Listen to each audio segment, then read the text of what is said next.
wabarakatuh. Shalom, Om Swastiastu, Namo Buddhaya, Salam Kebajikan.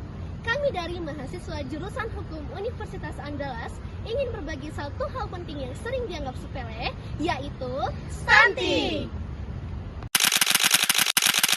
Saudara, seorang bocah berusia 7 tahun di Probolinggo, Jawa Timur terbaring lemah karena menderita gizi buruk dan juga stunting. Indonesia masih di titik ambang kronis untuk kasus stunting. Stunting adalah kondisi gagal tumbuh pada anak akibat kekurangan gizi kronis, terutama pada 1000 hari pertama kelahiran, yaitu sejak masa kehamilan hingga usia 2 tahun. Sebagai mahasiswa jurusan hukum, kami melihat stunting bukan hanya persoalan kesehatan saja, tetapi tentang tanggung jawab negara dan hak-hak anak untuk tumbuh sehat, sebagaimana dijamin dalam Undang-Undang Perlindungan Anak.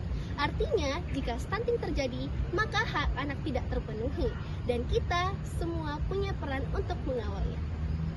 Stunting tidak hanya membuat anak tampak lebih pendek dari seharusnya, tetapi juga berpengaruh pada perkembangan otak, kemampuan belajar, dan efektivitas di masa depan. Jadi, stunting tidak hanya masalah gizi, tetapi juga masalah untuk masa depan bangsa. Teman-teman, tahu nggak sih, stunting bukan hanya sekedar anak kelihatan pendek saja, tetapi tandanya bahwa anak itu mengalami kekurangan gizi dalam waktu jangka yang lama, sedari dia dalam kandungan hingga ia berusia 2 tahun. Menurut data Kementerian Kesehatan, penyebabnya bisa karena rendahnya akses terhadap makanan bergizi, rendahnya asupan vitamin dan mineral, serta buruknya keragaman pangan dan protein hewani. Selain itu, kesehatan ibu dan pola asuh sangatlah berperan penting, teman-teman semua. Jikalau ibu pada saat remajanya kurang nutrisi, dan apalagi saat ia hamil dan menyusui kurang nutrisi, maka akan berdampak buruk terhadap pertumbuhan anak dan juga otak anak. Jadi kalau nutrisinya kurang, anak akan mengalami dan rentan sekali terkena stunting. Belum lagi masalah akses terhadap layanan kesehatan, air bersih, dan sanitasi yang belum merata. Karena lingkungan yang tidak sehat dan air yang kotor, itu anak bisa saja mudah terinfeksi dan gizi dari makanan yang ia serap jadi tidak baik. Dan juga tidak menutup kemungkinan bahwa kita memiliki keterbatasan secara finansial.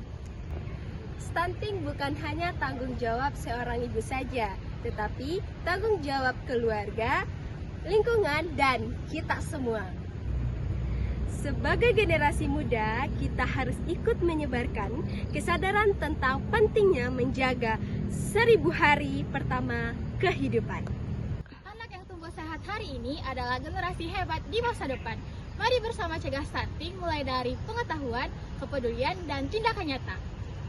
Jadi, jelas ya, stunting bukan hanya sekedar tentang makanan, tapi tentang aspek kondisi hidup, baik dari gizi, kondisi ibu, lingkungan yang mendukung, finansial, dan kontribusi pemerintah terhadap layanan kesehatan, agar anak-anak Indonesia tumbuh sehat, cerdas, dan punya masa depan yang indah.